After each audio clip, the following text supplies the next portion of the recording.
Good day guys! Today andito ako sa tabi ng Lafayette kung saan dito ginaganap ang mga event. Sa tapat ito ng Christmas Subdivision. Tumigil muna ako dito para makagawa ng content. Pero hindi naman ako nagtagal dyan at umalis na rin ako. 4pm nga pala ang out ko sa trabaho. At naisip ko gumawa ng content habang nagmumotor. Alam mo na, motovlogger eh. Salamat nga pala sa mga followers ko na sumusuporta. Kahit paano nandyan pa rin kayo. Kahit matagal tayong hindi nakapag-upload ay nandyan pa rin kayo para sumabaybay sa journey ko.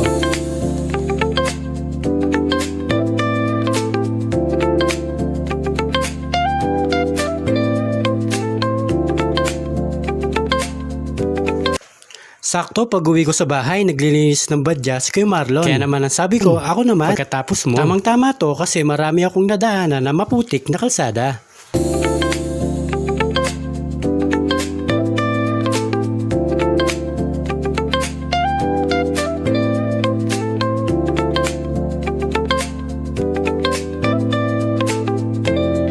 So eto na nga guys, smooth talaga kapag may ganito kang water gun. Pati kasingit-singitan ng motor mo, tanggal ang libag. Oops! Huwag ka lang mawawala ng tubig ha. Oh, sa mga gusto nito, wala sa comment section ng link ha. Huwag bungal!